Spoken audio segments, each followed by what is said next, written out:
So friends, welcome to the series of Exodus. इस video में हम देखेंगे what are wallets and how we can store the crypto currencies into the wallet. तो sir जैसे आप download करेंगे, install करेंगे, पैराफ्रेज को सेटअप करेंगे, then in the second option you can see the wallet over here. तो यहाँ पे आपको क्लिक करना है। आप यहाँ पे जैसे क्लिक करेंगे आपको सारे के सारे कॉइन्स का लिस्ट अवेलेबल हो जाएगा। And also you can see the send option, receive option for each and every coin. उसके अलावा आपको प्राइस चार्ट यहाँ पे दिख जाएगा। एंड उसके अलावा जो भी अगर ट्रांजेक्शन हुए वो पर्टिकुलर कॉइन में, वो पर्टिकुलर ब्लॉकचेन में, सो द एक्टिविटी का डिटेल्स भी आपको यहाँ पे दिख जाएगा। उसके अलावा you can export the addresses over here, you can export the transaction to another platform. Also you can refresh the blockchain. अगर आप blockchain में आपको ट्रांजेक्शन अटका हुआ है देन आप रिफ्रेश करके अटके हुए ट्रांजेक्शन को भी निकाल सकते हो बाय रिफ्रेशिंग द ब्लॉकचेन।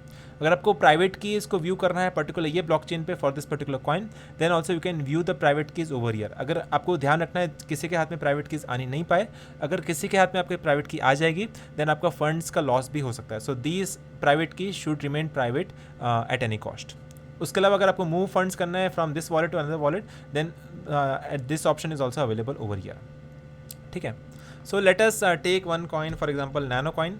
सो यहाँ पे आपको नैनो कॉइन दिख जाएगा। You can see the transaction over here जो मैंने ट्रांजेक्शन किए थे पास्ट में। सो this is are just a demo account for the demo purposes, for the video making purposes. So for here, for example, here you can see the transaction that is being carried out for every blockchains that you do on this particular wallet. ठीक है, तो सारे के सारे आपको transaction भी दिख जाएंगे and this is the wallet section over here.